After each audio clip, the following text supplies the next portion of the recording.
A programação do departamento científico e o professor Mauad me convidou para falar sobre um assunto polêmico que envolve um pouquinho de terminologia no laudo. E eu acabei deixando para falar um pouco da área abdominal, porque é uma área que é pouco falada. Então os laudos são muito colocados e questionados na área mais de obstetrícia, onde se tem a maior demanda de processos judiciais. Falar um pouquinho da parte de medicina interna, mostrar para vocês aí algumas considerações que a gente vem sentindo ao longo dos anos e com uma grande preocupação. Então essa preocupação nos faz refletir e até muitas vezes atualizar termos que são já usados ou foram muito usados. Eu vou fazer uma aula bem tranquila, assim, do ponto de vista mais de conteúdo. Então, qualquer um que queira perguntar, fica à vontade. Ela gera, eu diria assim, lembranças, histórias e até fatos de conhecidos que serve para acrescentar aqui para vocês.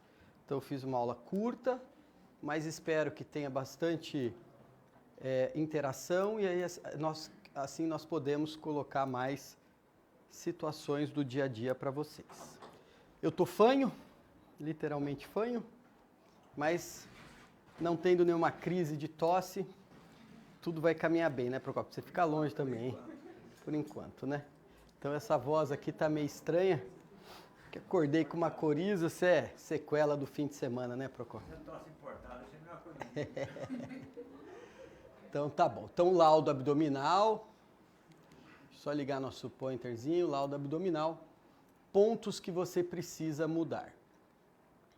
Então uma das coisas que é já estabelecida, a gente escuta falar, mas não tem embasamento científico, mas já se publicaram isso.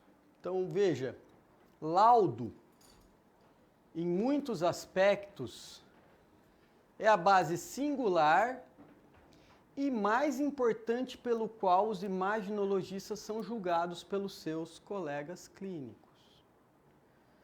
E se você transporta isso para a ultrassonografia, o peso é maior. Porque de todos os métodos de imagem, ultrassom, raio-x, tomografia, ressonância, o laudo no ultrassom é o que tem força jurídica. Então, uma foto numa ressonância, uma imagem de um raio-x, ela questiona um laudo. Então, se um laudo de raio-x abdominal vier normal e o perito olhar um cálculo urinário, é atribuído um erro médico. Ultrassom, pelo método ser dinâmico e a foto contemplar uma pequena parte do exame, a foto não tem valor de prova para o jurídico. Medicina exige foto, é obrigação. Nós não estamos questionando aqui o quê? A parte médica. Nós não estamos questionando aqui as normatizações das classes médicas. Aliás, com todo respeito às classes médicas e às sociedades, às entidades, nós estamos um pouco distante da parte jurídica. E essa distância da parte jurídica prejudica demais o médico assistencialista, porque ele precisa ter noção de como o jurídico pensa. E o pensamento do jurídico é bem diferente do pensamento do médico, chegando ao ponto de muitas vezes ser antagônicos. Ou seja, se você quiser ser muito coleguista, você vai ser inimigo do juiz. E se você quiser ser muito amigo do juiz, em algumas situações você vai descontentar o médico assistente. Ah, eu queria que fosse bom para os dois. Impossível. Aceita que dói menos, né, Procópio? Então, Procópio, quantos anos de ultrassom você tem? Já passou de 5 anos. Então você vai ser o primeiro a fazer a pergunta aqui, hein? Com essa sua vasta experiência. O mais difícil dessa aula, sabe qual que é a minha situação? É mudar esses decanos aqui, ó. Porque o jovem, ele está entendendo um pouco, mas eles que têm muita vivência, olhou 180 milhões de aneurismas, entendeu? para eles têm uma verdade, uma vivência que é o que a gente chama grau de certeza muito forte. Grau de certeza muito forte deixa na possibilidade de ser mais ousado num laudo, diferente de um iniciante, até mesmo de um intermediário. A maior virtude de um iniciante intermediário é a humildade. É dar passo para trás, é pedir opinião, é procurar se orientar com colegas mais experientes. O que bate o pé e firma o pé tem alta chance de ser questionado. Ainda mais com a judicialização que a gente tem tido aí, não só na área do médico, como na área da medicina, né? Impondo várias situações. Mas, de todo caso, isso é fundamental. E nós, esse é o nosso espelho. É aqui que você tem que gastar tempo. A pessoa que faz um exame de ultrassom, e nesse exame de ultrassom, ela demorou 10 minutos, 15 minutos, você tem que gastar o mesmo tempo para o laudo. Toda vez que você gastar menos tempo no laudo do que no exame, você está na contramão da proteção jurídica em relação a um relatório. E hoje, a gente tem o quê? Facilitadores para fazer laudos rápidos, que são os programas que muitas vezes já vêm com quem? Com os laudos estruturados, pré-montados, pré-definidos. O que é visto pelo jurídico com um olhar muito ruim, porque ele tira a humanização e a diferenciação do paciente quando você faz um laudo estruturado e eles interpretam assim. Então, qualquer situação que você tenha, já que você é uma pessoa médica, você tem que reportar no laudo. Estava comentando com o pessoal hoje pela manhã, né, que se você tem uma variação anatômica, por mais desnecessária que ela seja, né, no contexto clínico de um médico assistente, dá um exemplo, Fernando, um cisto de retenção num colo uterino. Você deve reportar. Você deve reportar de uma maneira até brincando, um espirro de uma paciente durante o seu exame. Credo, Fernando, não. Você deve reportar. Por quê? Mostra interação médico-paciente. Mostra a relevância que você teve de citar uma situação que é só dela, que isso mostra um atendimento diferenciado, individualizado e não coletivo, como se o ultrassom fosse commodities, e vai dar para você uma força de defesa. Veja, seu juiz, até o cisto de retenção, que não tem implicação clínica para um ginecologista, eu me preocupei de citar. Então, quando perguntam para vocês assim, põe. É obrigado a pôr. Ah, mas o meu ginecologista vai ficar bravo. Depois você troca uma conversinha com ele, uma cervejinha, um churrasquinho, calma fera, e toca a sua vida. Mas você não pode deixar de pôr, tá? Ler solicitações de exames, inferir em fotos de documentações de laudo, ponto álgico referido pela paciente mostrando que não tem nada, isso é ser médico na imagem. E vocês precisam mostrar que vocês são médicos na imagem e não só um comerciante, porque é o que eles veem muitas vezes a gente, né? Como se fosse um comércio. Quer ganhar dinheiro, quer fazer só exame por demanda, quer fazer só quantidade. Não é assim, tá bom? Então, essas coisas são extremamente importantes de serem colocadas. E tem uma frase que eu acho fundamental, que foi publicada em 1998, nesse artigo, que fala assim, nós somos pagos pelos nossos olhos e também pelo cérebro. O que eu estou querendo dizer assim? Se você ficar só com a clínica e frente à clínica você pensar na hipótese, você tem 50% de chance de errar. Se você só ficar pelos critérios de imagem e definir um diagnóstico, sem a clínica, você tem 50% de chance de errar. Em outras palavras, você tem que confiar no que você está vendo, ele vale muito, e você tem que confiar junto com a clínica. E muitas vezes nossos olhos vão contradizer o que a clínica está falando e você vai acertar o diagnóstico. Para você trabalhar bem com esses dois contextos, o que você tem que fazer? Use os critérios de imagem. Pensa na sua possibilidade. Se você achou que é maligno, ponha suspeita de malignidade. E se a clínica falar que não é maligno, é inflamatório, ponha também uma suspeita que seja inflamatório, entendeu? Use como diagnósticos diferenciais no seu laudo o contexto da clínica e o contexto dos critérios. Quer um exemplo? Vou dar um exemplo, porque senão não dá exemplo, não passa a ser... Se você faz um ultrassom de tireoide, eu estou falando isso porque hoje de manhã eu trabalhei no tireoide, e você tem um TIRAD 5, esse paciente biopsia, vem lá uma classificação BCDA2, que é benigno, eu faço um novo ultrassom pós-biópsia, qual é o meu TIRADS? Qual é o que eu ponho no laudo? 5. Eu sou pago pelos meus olhos. E aí o que você está falando para o colega que fez a biópsia? Para o endocrinologista que vai receber o exame? Funciona de novo que ele não pegou o lugar que está o câncer. Entenderam? E você não pode mudar. Então, isso não sou eu quem estou dizendo, é o próprio TIRADS. O BIRADS trabalha um pouquinho diferente. Você biopsiou, veio um fibroadenoma, mas você não confiou que aquela imagem seja um fibroadenoma, porque a imagem no ultrassom é feia, você pode pôr um BIRADS 3 e acompanhar. E se ele mudar de aparência, vai para 4 e biopsia. Então, a gente pode questionar? Pode, porque nós somos pagos pelos nossos olhos e junto com a clínica você consegue colaborar em fazer mais diagnósticos, tá bom? Então, como que a gente abre o pool de diagnósticos nossos? Usando essas duas ferramentas, cérebro e olho. Cérebro e olho. As duas são fortes, tá? Isso, graças a Deus, não é meu. Esqueci de pôr a frase, devia ter tirado, porque, né, você não acha que eu tô... Esse é do Vinícius de Moraes, ele fala, as muitas feias que me perdoem, mas beleza é fundamental. Em quem? Laudo. Laudo tem que ser bem feito. É a sua digital, é o seu espelho. Então, você fala assim, quer um contexto triste, brasileiro? Porque tem alunos que são de outro país? Levanta a mão. Você, cabo.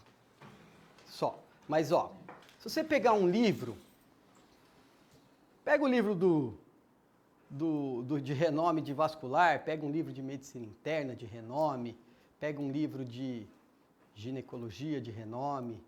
Aí você pega aqueles livros que tem 600, 700, 800, 1000 páginas. Completinho, não é? Haja, né, assunto para escrever. Aí você abre o livro, com seus 100 capítulos, vai lá procurar e ver se tem um capítulo de como fazer laudo. Vai lá. Aí tem lá, né, fazendo empiricamente uma brincadeira de como olhar a cor dos olhos de um feto, mas não tem um capítulo de como escrever laudo. E aí você tem duas pernas, não vão te ensinar a andar. Por que eu estou falando isso? Porque o laudo é um ato médico, se você não fez o laudo, você não concluiu o seu exame de ultrassom. É um pré-requisito pré-obrigatório. Então você tem que fazer laudo e ninguém ensina. Por quê? Porque o laudo no Brasil é o que diferencia um imaginologista do outro. Procópio compra um aparelho XYZ, pagou R$1 milhão. Ah, só faço mesmo, eu faço isso. E eu vou na prefeitura... Ele paga a primeira parcela, né? E aí eu vou na prefeitura e faço um exame num aparelho que está há 20 anos fora do mercado. Eu pego o mesmo exame para o jurídico, é igual. Para o Procópio, que gastou uma fortuna, ele não vai receber R$1 a mais pela fortuna que ele pagou no aparelho. E eu que fiz um aparelho que está 20 anos fora do mercado, que deveria ser usado com todo respeito para medicina veterinária e não mais para medicina, eu vou ganhar o mesmo valor que ele. Em outras palavras, você não tem remuneração nenhuma por investimento tecnológico nesse bendito país. Aí se você vem e faz uma formação com uma pessoa que tem 50 anos de ultrassom, não é fácil aguentar ele. Menos. Numa faculdade, onde tem um título reconhecido pelo Ministério. Ou você faz um curso itinerante, não sei do que não tem reconhecimento de nada. O aluno do Procópio e o aluno que fez o curso no itinerante vai receber o mesmo valor pelo exame. Em outras palavras, você não recebe 1 centavo por titulação. Então, como é que você cativa o seu cliente, que é o médico assistente? Laudo. Se eu fizer um laudo muito bem feito no aparelho de 20 anos atrás, feito curso muitas vezes itinerante, jamais vou fazer, mas vamos colocar essa situação empírica, eu posso cativar muito mais o meu médico assistente do que o Procópio, por exemplo. Então o laudo é uma ferramenta que quem tem vivência e quem conhece não quer muito passar para os outros. Segura um pouquinho, tá? Ele guarda para ele o conhecimento. Poxa, ele vai ser meu concorrente, ele vai me tirar, né, os meus clientes. Então é uma informação reservada. O médico reserva mercado, não pensa que não. Por isso que é importante tocar nesse assunto. Por isso que é importante fazer o quê? Ter os laudos, as formas de normatização, as orientações abertas ao público. Porque é um ato médico e tem que ser muito bem feito, porque senão ele é questionado. E todo médico nasce com falha, é um ser biológico, come arroz e feijão, mas um cirurgião que larga uma compressa, ele reopera essa paciente e a compressa vira o quê na recirurgia? Abscesso. Então ele teve a possibilidade de fazer o quê? Corrigir o erro dele. E o imaginologista? O laudo não volta para a mão. Uma vez que ele saiu, ou ele para na mão do advogado, ou passou desapercebido. E em mão de qualquer expert, a probabilidade de você ter um erro de laudo sendo muito criterioso é de 1 para 1000, ou seja, já é inerente do ser humano. Vai errar mesmo sendo o melhor dos melhores. O que a gente tem que fazer é minimizar esse erro, porque se você começar a fazer de maneira não muito compromissada, você vai sair de 1 erro para 1000 para 50, 100 erros para 1000, tá? Então a gente tem que tomar cuidado. E, Fernando, eu consegui pegar meu laudo. Você conseguiu? Você vai para uma das situações mais constrangedoras que um imaginologista possa ter, que é o famoso aditamento de laudo. Você tem que pegar o laudo anterior, falar que a frase na linha 3 está errada, forma a frase correta, assina, grampeia e devolve os dois. É um atestado de erro que você faz para paciente, tá? Então é muito complicado quando vem fazer correções de aditamento de laudo e na maioria das vezes não vem. Vai parar no advogado e acaba sendo questionado. Por isso que você tem que perder tempo. Por isso que você tem que dar valor. E mais do que isso, você tem que saber o que usar num relatório. Isso não é uma situação exímia de perigos, tá? Então vamos seguindo. Vou colocar alguns... Ah, mas você põe obstetrícia, vou colocar um monte aí, só para fomentar assunto. Mas veja o ponto que chega o laudo. Então vai lá no ultrassom obstétrico, ele coloca, estudou com minha esposa no ensino fundamental. Gente, é hilário. Joguei xadrez na infância com essa paciente, sabe? Aonde nós vamos chegar? E se intitula o bambambam, a pessoa que sabe fazer. Jesus na cruz. Não dá. Esse daqui foi bem. Colocou lá, obstétrico, né, frequência, fez as medidas, mas gestante anêmica. Sujeita a síncope durante o parto, por isso também sujeita a parto cirúrgico. Sugerimos parto cesárea. Então aí vai para a questão do quê? Do além do imaginologista. E aí acaba colocando mais do que deve, tá? De uma certa forma, isso daqui é uma conduta restrita ao médico solicitante. Mas o que ele foi fazer? Ele foi ser mais coleguista. E aí, quando você quer ser mais coleguista, induzir mais uma conduta, que é a conduta muitas vezes que o médico assistente quer, você vai responder por isso, tá?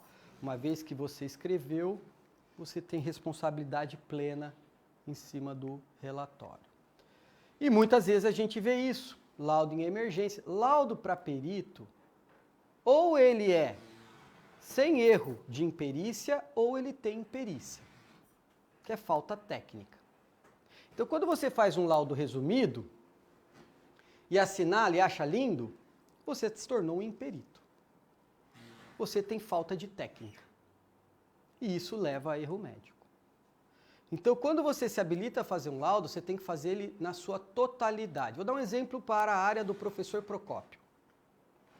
Se me solicitarem um exame de carótida, e eu analiso a carótida, mas ao passar a ver a carótida, eu dou uma olhada na tireoide e vejo nódulos, você não pode colocar no seu laudo nódulos tireoidianos, ponto, basta entregar o exame. Se você for ousar em falar dos nódulos da tireoide, você é obrigado a dar todos os detalhes dos nódulos, inclusive o risco de malignidade. Então você tem duas opções frente a essa situação. Sua solicitação foi de carótida, se restringe a fazer apenas carótida. E se for falar de um achado adicional, que são os nódulos, fale bem feito. Se você não der importância a essa paciente morrer de um câncer de tireoide, você pode ser questionado pelo filho dela que você não deu relevância à doença dela. E vai perder. Escutou? Então, vir fazer laudo em situações, colocar só o exame num prontuário médico e não fazer uma coisa que é tecnicamente obrigado a fazer, colocando todos os critérios, isso é imperícia. Tudo bem? Mas aonde o ultrassonografista é mais processado? Na negligência. Principalmente na obstetrícia, que ele fala assim, eu estou de plantão sobre aviso, quando chegar a segunda gravidinha eu vou aí morre o feto da primeira.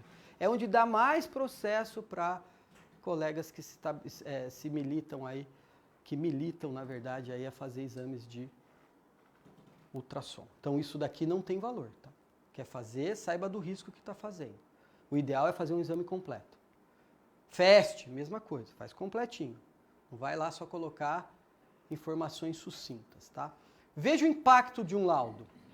Esse laudo foi feito do ombro esquerdo. E aí vem, ó, hipoecotextura heterogêneas das fibras tenossinoviais com perda da definição estrutural.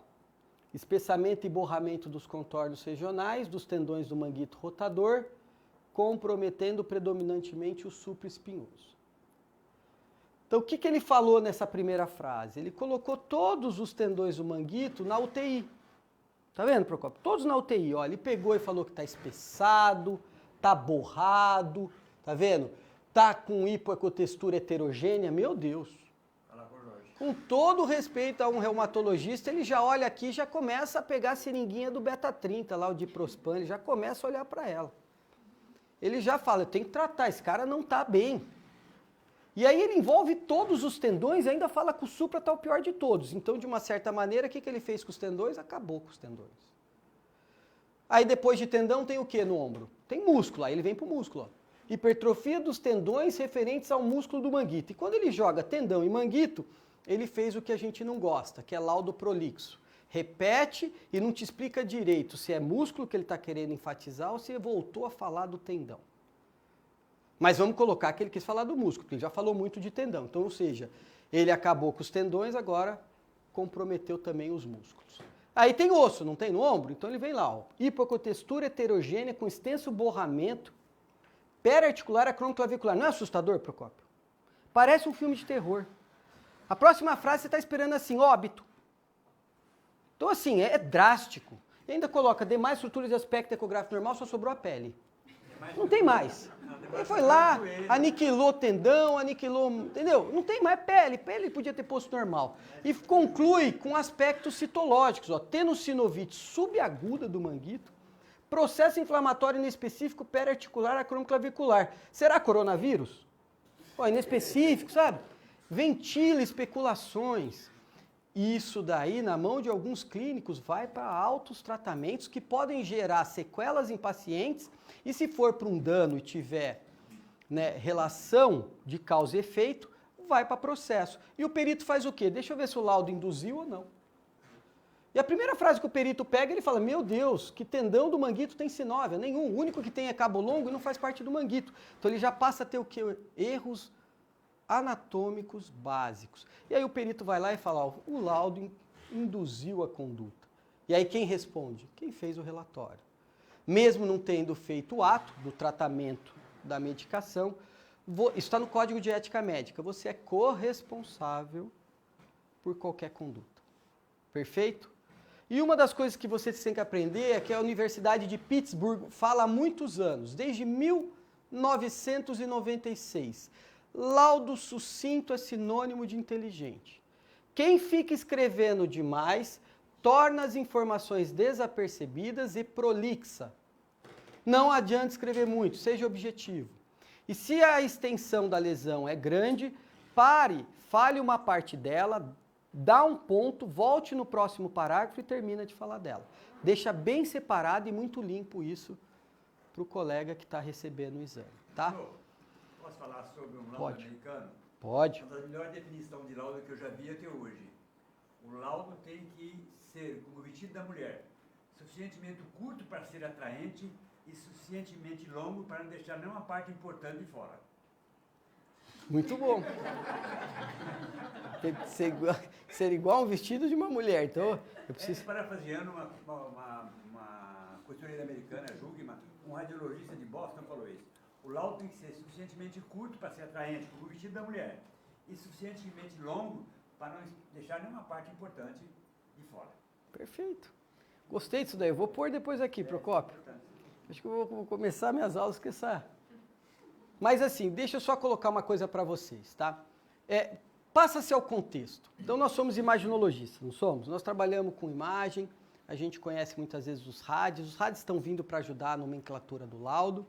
Mas mesmo a gente conhecendo os RADs, qual é o RADs mais conhecido que vocês conhecem? O BIRADS, né? A gente tem hora que não entende ele. A gente se debate, conversa, mas não era assim, não era assim, é assado. Aí o outro vem e fala, não, mas é assim mesmo. E a dúvida é persistente. E isso nós, os especialistas das imagens, brigando para entender o que a gente deveria já saber. Imagina o clínico, que não aprofunda que nem a gente. Então aqueles laudos longos, prolixos, tudo, lembra quem? Lembra o Rui Barbosa, quer ver, ó? Rui Barbosa, ao chegar em sua casa, ouviu um barulho esquisito vindo do seu quintal. Chegando lá, constatou que havia um ladrão tentando levar seus patos de criação. Aproximou-se vagarosamente do indivíduo, surpreendendo, tentando pular um muro com seus amados patos. Batendo nas costas do tal invasor, disse, ó bucéfalo, não é pelo valor intrínseco dos bípedes palmípedes, e sim pelo ato vil e sorrateiro de galgares as profanas de minha residência. Se fazes isso por necessidade, transijo. Mas se é para zombares de minha alta prosopopeia de cidadão digno e honrado, dar-te-ei com minha bengala fosfórica no alto da tua sinagoga, que reduzir-te a 50ª potência, a que vulgo denominado nada. Ó o ladrão, coitadinho. Ô moço, eu levo ou deixo os patos? Coitado do médico assistente. Então ele pega aqueles laudos longos, prolixos, ele não sabe mais o que fazer. Aí na dúvida faz o quê, Procópio? Pede outro exame, né? Que é o que acontece, tá? Então a gente pega essas pérolas, em sexo que eu ainda nunca vi, ó, feminino, tá vendo? E aí ele vai lá, ultrassom, processo e fala do ligamento cruzado. O ligamento cruzado, gente, juro por Deus, é a maior ânsia do colega que faz ultrassom de músculo elétrico chegar a ver. O dia que a gente chegar a ver isso daqui, turma, provavelmente nós vamos ter que fazer curso na NASA com estágio em Harvard para chegar a esse nível de chegar a ver um ligamento no cruzado, tá vendo? E conclui processo inflamatório. Mas o que eu estou querendo mostrar, que laudo muito resumido não é atrativo nem muito longo, porque os laudos longos são prolixos, lembram Rui Barbosa, no fundo acabam sendo redundantes, no mínimo vão ter erros de português e erros gramaticais, tá? De concordância. Então são lados que a gente tem que tentar diminuir na nossa rotina, tá? A gente acaba vendo termos estranhos como brocotoma, enfoselica. Esse daqui colocou poeira renal à direita.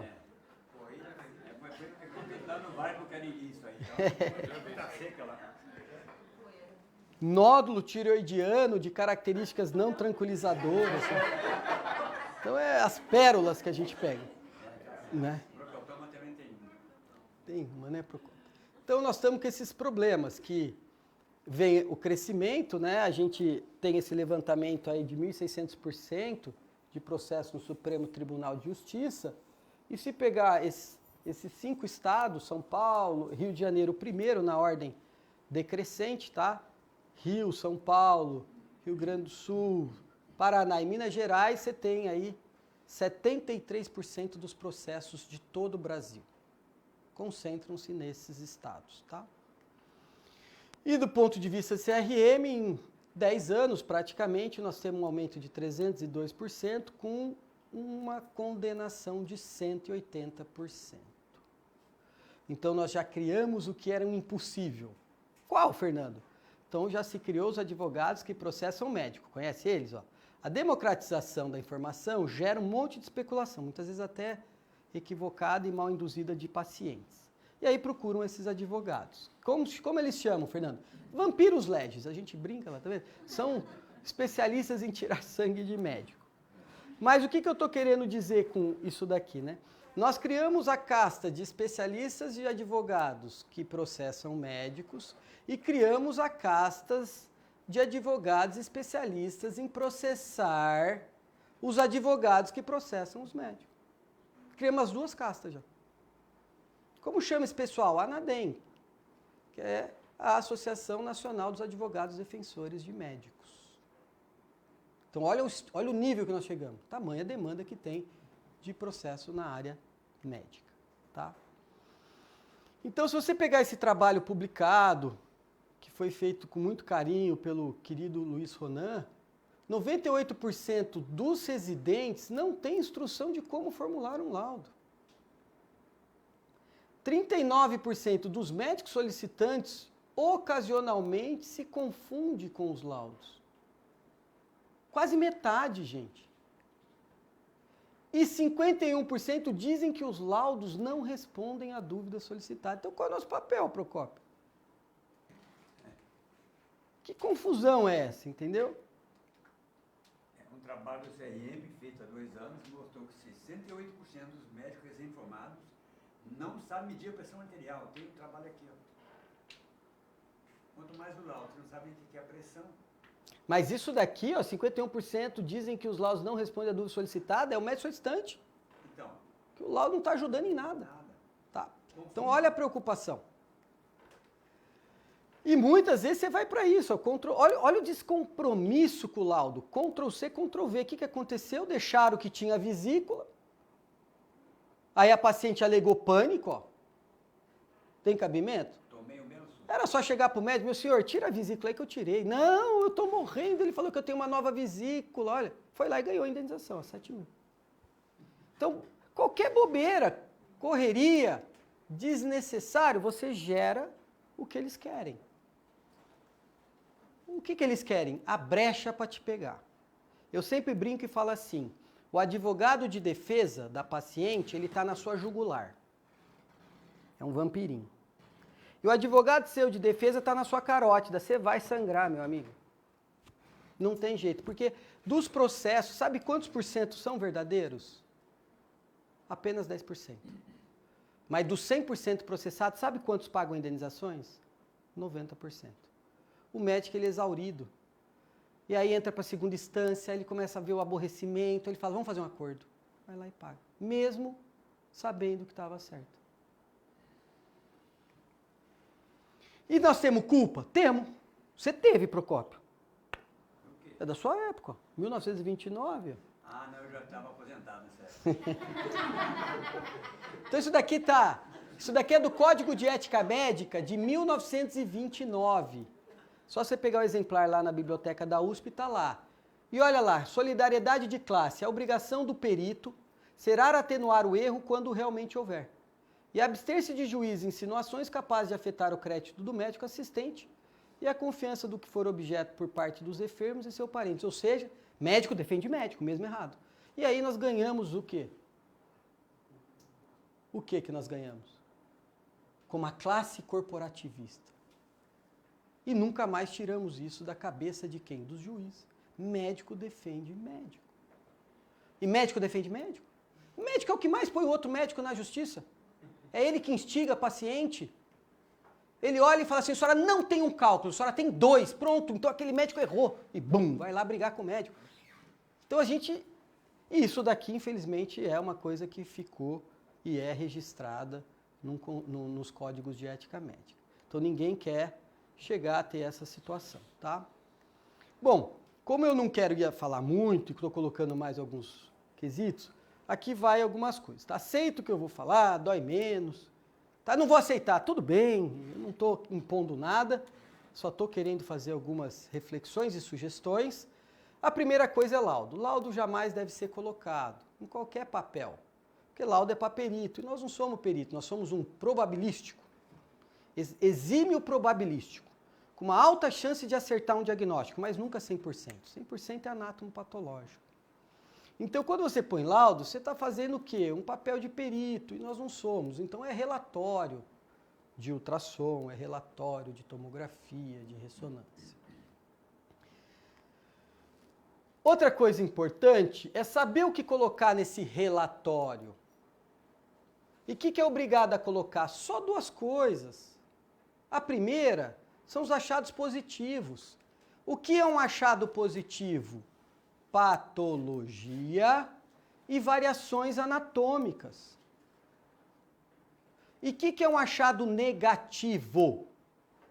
Limitação. Então, se amanhã você vai fazer uma carótida, o paciente não mobiliza o pescoço, não permite hiperextensão, você não vai conseguir ver toda a carótida, você coloca isso no laudo, isso te protege. O feto está com o dorso anterior, a face está olhando para baixo, como é que você vai ver o lábio? Feto com dorso anterior impossibilitando de avaliar a face. Isso te protege. Então, achado negativo pertinente é limitação. E achado positivo é patologia e variação anatômica. Ah, mas eu queria escrever as estruturas que eu vi. Tá bom. Então você faz um laudo com 6 páginas de morfológico, húmero preservado, fêmur preservado, escreve. Aí eu chego no mesmo paciente e faço uma frase assim, ó, exame morfológico sem anormalidades, é a mesma coisa. Para o jurídico é a mesma coisa. Não estou falando para o médico assistente, estou falando do ponto jurídico. Então não adianta ficar colocando estruturas que não têm achados. Demais estruturas avaliadas de aspectos preservados, tá? Não façam laudo excessivo, porque lembra do Rui Barbosa. Olha a frase, sucinto é sinônimo de inteligência, ok? Aí eu vou pôr depois as suas considerações. Não é aconselhável utilizar rejeições universais. O método que mais usa a rejeição universal é mamografia. O exame de mamografia negativo não exclui a possibilidade de câncer, que é outro, morfológico. O exame morfológico detecta 80% das lesões, sendo 20% inviabilidade. Isso não te protege. Inclusive o advogado pega e faz o quê? Ele olha e fala assim, você sabia que não ia detectar tudo. E realmente não detectou e esse feto foi a óbito. E ela poderia ter feito uma ressonância fetal. Queria ver. Então você atrapalhou a condução do caso. Eles usam qualquer situação para te desgastar, tá? E tentar fazer o quê? Ganhar o benefício. Não façam abreviações. Não pode abreviar em laudo. Quando escolher uma terminologia, use-a com consistência, que os seus solicitantes estejam acostumados a usar. Tem que conversar com eles. Evite usar termos ultrassonográficos. Quem sabe o que é o golf ball? O golf ball nada mais é do que uma calcificação dos músculos papilares. Como que apresenta uma calcificação no ultrassom? Imagem Então você deveria escrever assim, ó, imagem hiperecogênica, em topografia de músculos papilares, medindo tanto. Conclusão, calcificação de músculo papilar. Aí você, quem sabe o que é cabeça careca? Né? Quem sabe o que é o tal do hilarped no fígado? Isso é nosso. A gente sabe, a gente mexe com a imagem. E eles? Não. Então o que é o hilarped? Não é uma área de preservação focal num fígado gorduroso? Escreve isso. Área de preservação focal medindo tanto num fígado gorduroso. Ponto. Seja claro, não gere dúvida. Evite usar epônimos. Grau de certeza. Fernando, eu posso colocar quantas hipóteses diagnósticas? Quantas você quiser. Essa é a primeira coisa que vocês têm que saber. Agora, o que você não pode colocar é deselegante. Apendicite, interroga.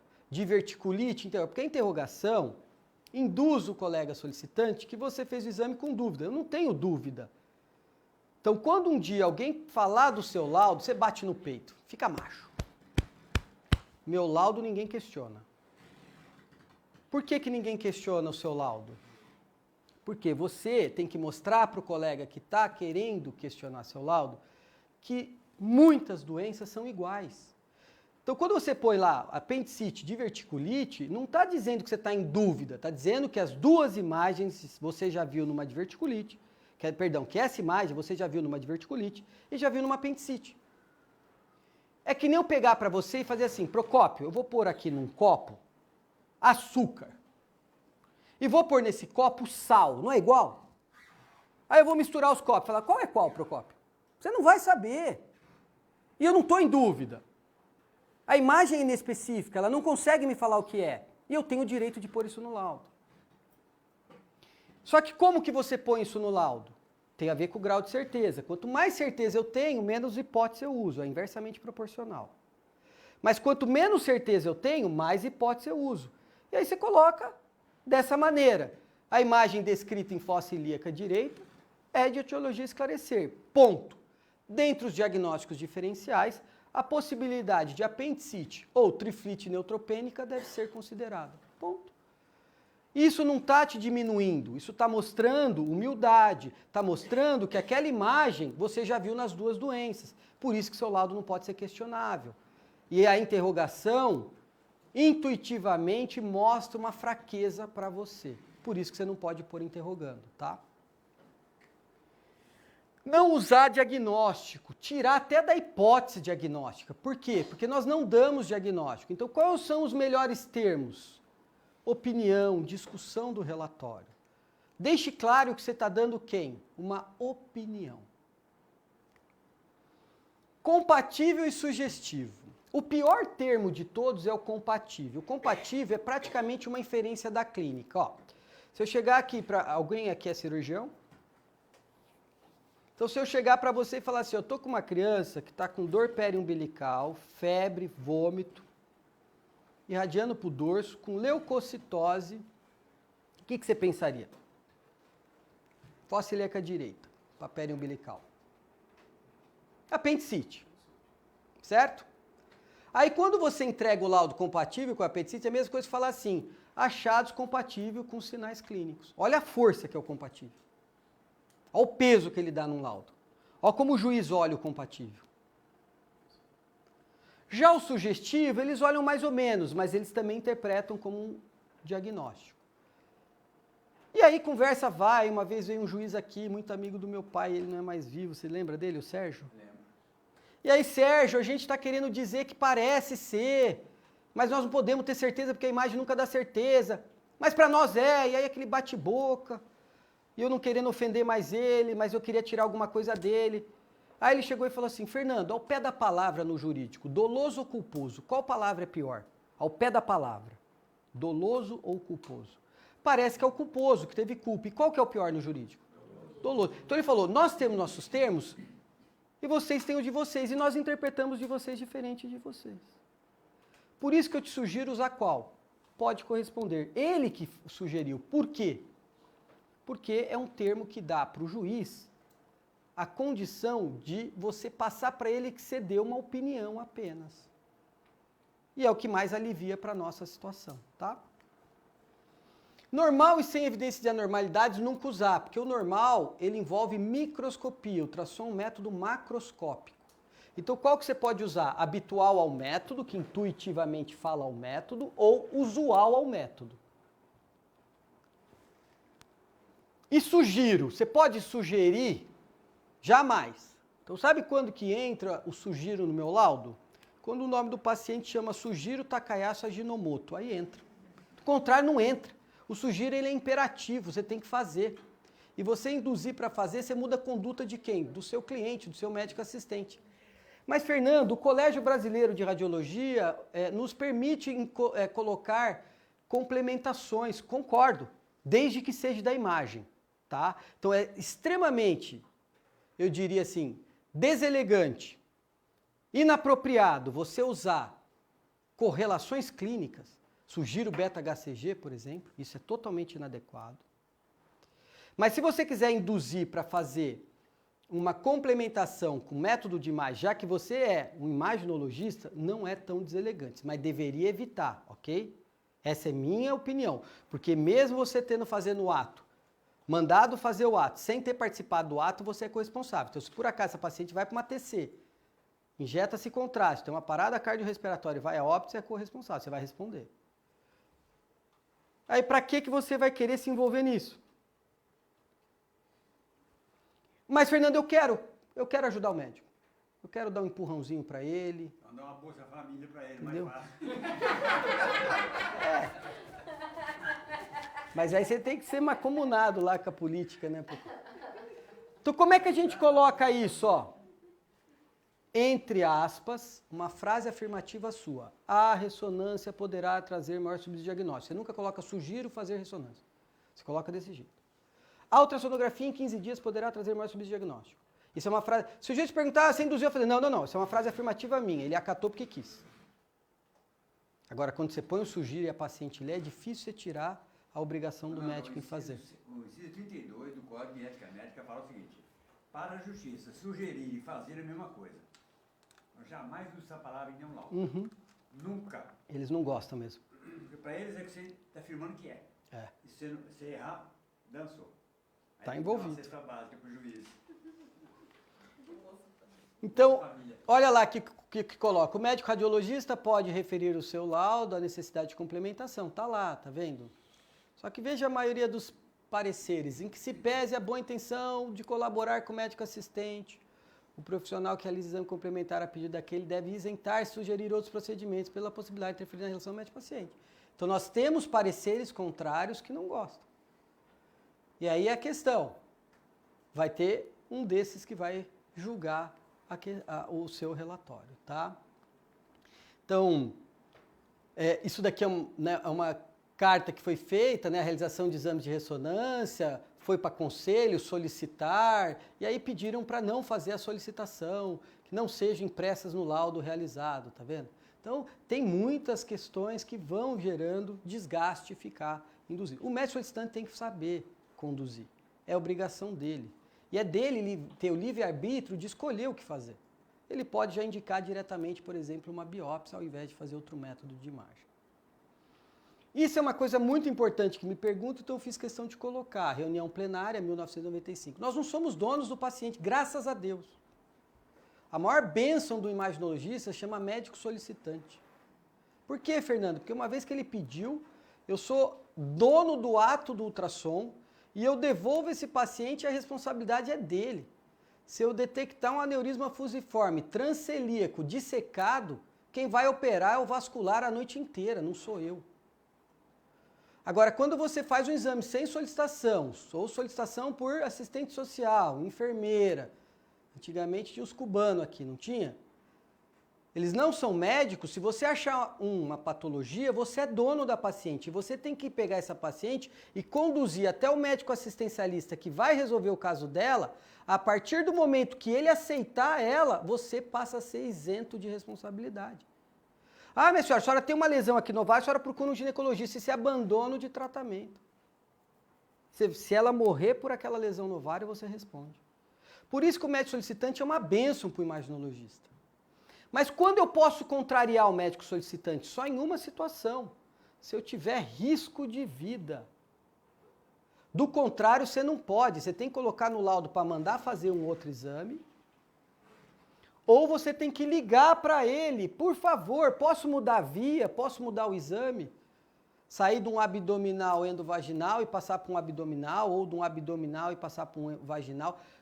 Para mudar a via, você tem que ter autorização dele, ou se tiver risco de vida. Não tendo risco de vida, você só vai reportar no laudo e ele que vai tomar a decisão depois. Entenderam isso bem?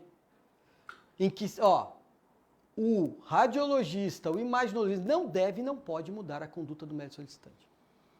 Um exemplo melhor. Doutor, ele deu uma injeção nesse ombro, é esse ombro que ele quer que faz ultrassom. E a solicitação veio o ombro esquerdo. Minha senhora, eu só posso fazer o esquerdo. Porque eu não sei o que passou em 4 paredes. Muitas vezes ele fez a avaliação clínica e física dessa paciente e já viu que está tudo roto. Não eleva, não faz elevação, lateralização. Aí o que ele quer ver? Se o outro ombro está bom. Então você não pode mudar a conduta do médico solicitante. Eu vou tentar acabar. E outra coisa que é importante para paciente, se você acha que perguntado para paciente, se você acha que o comunicado de alguma alteração deve ser feito pelo médico, que atendeu ela depois do ultrassom ou pelo ultrassonografista? 92% das pacientes querem que fala durante o exame. Aí foi perguntado para os médicos assistentes, você prefere comunicar à paciente uma alteração detectada no ultrassom na consulta após o exame, para o médico dela, ou prefere que o próprio ultrassonografista faça no momento do exame? Os médicos pediram para o ultrassonografista falar, tá vendo? Só que aí você vai para a segunda pergunta para o médico, você teve alguma situação desagradável quando o ultrassonografista falou? 91% fala que sim. Olha a confusão. Então eles querem que o ultrassonografista fala, mas quando você fala, cria problema. Então o que você tem que fazer? Seguir os códigos de ética médica. O relacionamento médico-paciente estabelecido inicialmente foi com quem? Com o hepatologista? Então ele é o mais apropriado a dar o resultado. Então você pega um exame, mostra o achado, fala para a paciente, aí o que é? Eu vou morrer disso, vai operar? Olha, a melhor pessoa a te dar as informações é o médico solicitante, tá? Isso é questão de conduta. Essa foi uma colega que fez um curso com a gente, uma pós, e aí, veio dessa informar, minha filha veio fazer um exame de mama, e ela sabia tudo de mama, né? E 2 páginas, olha lá. E o que ela coloca aqui? Para minha surpresa, durante o exame, a senhora fez comentários sobre a minha filha, que acho que não foi feliz, tá vendo? A minha pergunta é a seguinte, se ela não pediu sua opinião, por que expressou dando um parecer para colocar em dúvida o que ela já tinha decidido? Acho isso uma falta de ética, já que no momento importava a realização apenas do ultrassom mamário. Olha o peso, 2 páginas. Então você não pode se envolver. Isso, mãe, filho, tentando colocar. Então tomem cuidado com isso. Todo laudo deve ter uma conclusão. Então, ou seja, todo laudo tem que ter a sua finalização. Então o laudo tem a parte descritiva, que é expositiva, e a parte conclusiva. Tá? Isso é lei. E o prazo mínimo pelo nosso diário oficial feito pelo Conselhos é de 20 anos, o que está errado. Por que está errado? Porque o jurídico ele interpreta que a paciente pode questionar o médico a partir do conhecimento dele. Então passou 30 anos, você já rasgou seu laudo, porque era 20 anos para guardar, jogou fora.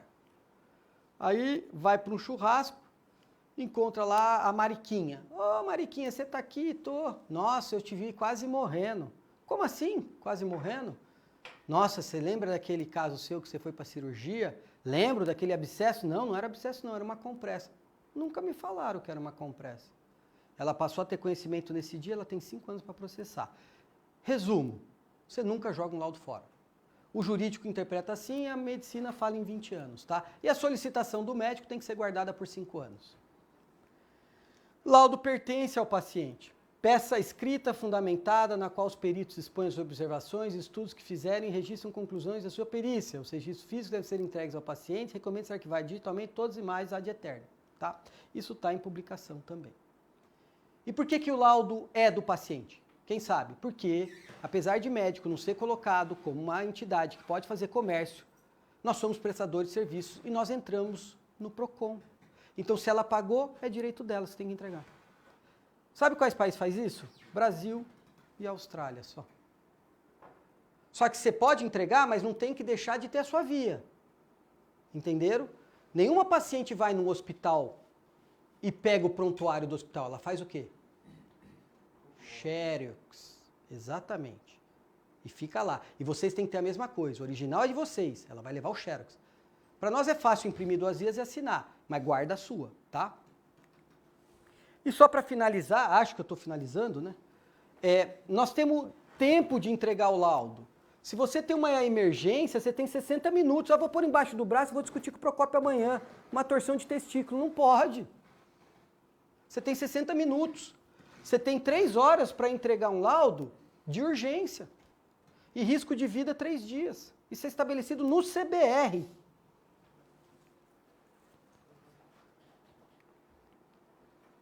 Então, aonde eu coloco a conclusão? Vários lugares já falou no início, tá? Teve levantamentos que é muito melhor, porque a parte mais importante do relatório é a opinião. E aí, se ele quiser depois ler, ele lê a descrição, que é o que o médico assistente lê, tá? Então, tem gente que defende no fim, tem gente que defende no início, ganha tempo. iniciou quando existia um acervo de voz com os laudos. Esse daqui, no fim, permite melhor organização, muito mais viável em estudos de resultados complexos. Mas existem vários trabalhos mostrando que você pode pôr tanto no começo quanto no fim, tá? E aqui, só para mostrar, né, aqui, ó, algumas perguntas que foram feitas. Qual a opinião do médico solicitante? Veja, ó, quantos por cento lê o laudo integralmente, ó? Apenas 50%. Importante saber disso. Metade só. Vê, ó, ajuda a pensar em todas as hipóteses. O laudo ajuda em 70%. Olha o impacto. Confiança parcial. Quantos por cento os médicos assistentes têm? 90% imparcial. O laudo final com CD e imagens impressas. É isso que eles querem, ó. Imagens impressas e CD.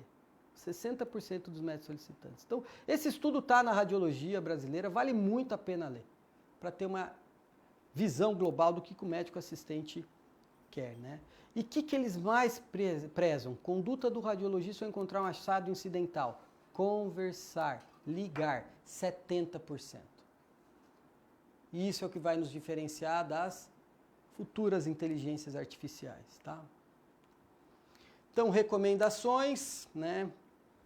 A gente sabe muito bem disso, né? Que assim, os homens sábios não precisam, né, de ter conselhos e os tolos não aceitam o conselho, entendeu? Então, quem é sábio não precisa dar conselho. Por isso que você não precisa ficar fazendo recomendação.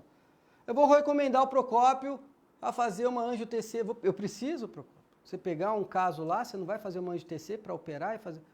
Então, não precisa, entendeu? O sábio não sabe. Sugerir correlação clínica pode ser ofensiva aos médicos solicitantes. Analise a imagem com cuidado e evite ao máximo usar expressão não pode ser excluída. Tá?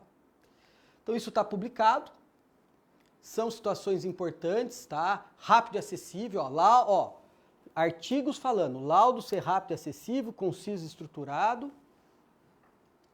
Cuidado na edição e revisão do relatório, por isso que muitos lugares fazem dupla leitura do relatório, mais para corrigir o que o colega escreveu, em contexto muitas vezes até gramatical. Assumir o papel de guia, consultor emitindo opiniões, quando acharem necessário, e não colocar contexto clínico no relatório. Quer dar um exemplo? Uma vez uma entidade, não vou ficar citando nome, está gravando, né? Mandou colocar a clínica. Aí colocaram lá dispareunia. E o marido estava quase que tendo a certeza absoluta que estava havendo traição da mulher. Tá? Então o laudo, que é um prontuário exposto, estava na bolsa dela, ele pegou e leu. E aí ele foi lá, leu dispareunia. Foi no Dr. Google, dispareunia é uma doença que pode ser transmitida sexualmente. E aí deu briga e divorciaram. E aí a paciente processou o médico ter exposto essa informação. Tá? Só para vocês verem o perigo que é ficar colocando. Isso daqui é do clínico, ele que tem que saber. E usar menos jargões radiológicos, isso é outra publicação. Os solicitantes não querem ler a respeito de sinais clássicos. E utilize cada vez mais os consensos RADs. Por quê? Universaliza. Para finalizar, senão eu vou apanhar aqui do Diego. Desenvolva uma rotina de relatório. Usar sentenças narrativas curtas. Usar localizações anatômicas precisas. Seja curto e direto na localização dos achados. Clareza na linguagem. Evite suas negativas no laudo. Sempre se lembre de responder a pergunta clínica do pedido, porque mostra que você leu o pedido, isso dá importância.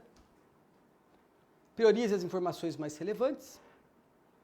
Evite usar correlação clínica e não se pode excluir. E por último, abrace e faça sempre correção gramatical. Tá? Acho que aqui eu fui, né?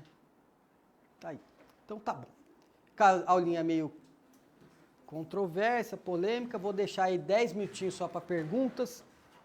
Primeiro eu falei que tinha que ser do Procópio. Vamos lá, Procópio. Qual é a sua... Olha o tanto que ele anotou. Olha o tanto que ele anotou.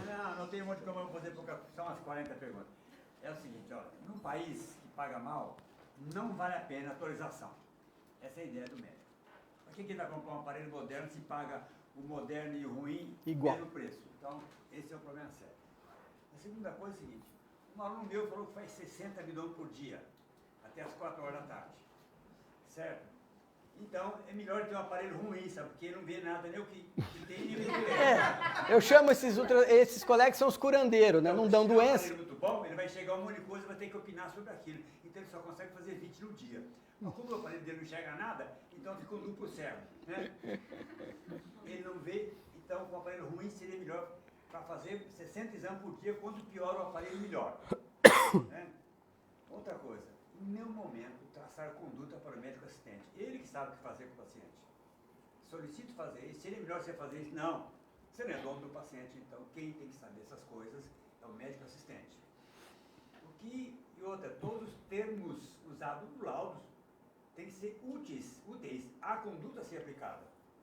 Você não pode usar o termo que você quer.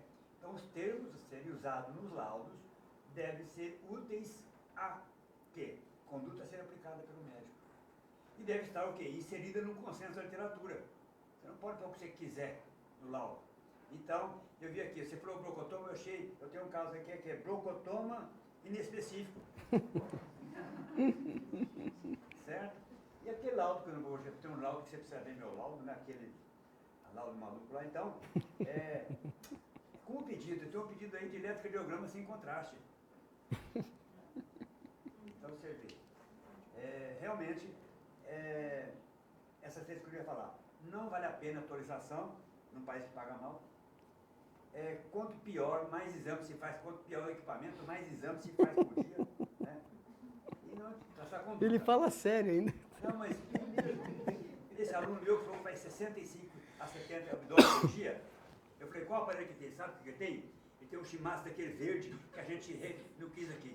Lembra? Aquele verde que seu pai devolveu. Eu parei, o aparelho, ele era duplo cego o aparelho. Ele não chegava nem para trás nem para frente. Então, você lembra, não? Eu lembro. Você tinha formado já, né?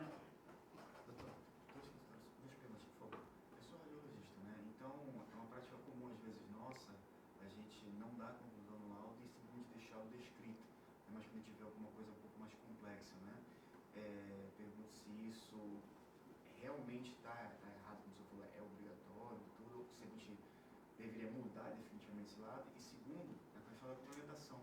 Você falou, por exemplo, que a gente não deveria complementar o exame. Se é transvaginal, tem um útero neumatoso gigante, ou não faço a pélvica na hora, eu deveria considerar essas duas situações. Só para esclarecer a primeira pergunta, é você fazer o laudo descritivo sem conclusão. Errado, tá? Pelo Conselho Federal, isso é ilegal. Aí é uma questão sua. É lógico que isso tem agilização, né? Você faz o laudo descritivo, deixa ele fazer a interpretação, mas nós somos obrigados a também dar uma opinião. A sua opinião, ela pode ser leve, como pode ser avançada. Por exemplo, você pode colocar, né, imagem de etiologia esclarecer, como pode chegar e falar adenocarcinoma mucinoso de ovário. Você pode chegar a esse extremo. A responsabilidade da conclusão, ela se restringe a você, mas você tem que concluir. Não posso simplesmente deixar descrito. Isso tem vários locais no Brasil que tem esse hábito. A questão que você me perguntou da complementação, que você coloca ou não coloca, é isso que eu entendi? Se eu faço ou não? Você falou que Minha opinião, não. Não faço? Não. Agora você fala assim, eu vou colocar porque é muito importante, o médico que eu lido, eu sei da limitação dele, coloca. Mas, por exemplo, eu vou falar uma coisa para você. Se eu colocar uma complementação para qualquer laudo meu de imagem na área de cabeça e pescoço de Ribeirão Preto, eu sou criticado na hora. Aqui eu não ponho porque eu conheço o time, eles conduzem muito bem, eles têm as condutas deles, eles não gostam. E tem trabalho mostrando isso também, tem parecer de CRM. Então, assim, você ficar colocando, o medo de colocar é assim, você é radiologista, você é dono do serviço, você pediu a ressonância porque vai fazer lá, né? Tem conflito de interesse, entendeu? É perigoso, o jurídico é perigoso, ele interpreta você com um mau olhar. Qual mais pergunta? Então eu dou a vocês a dispensa e uma boa semana, um bom início aí de curso para quem está vindo. Obrigado.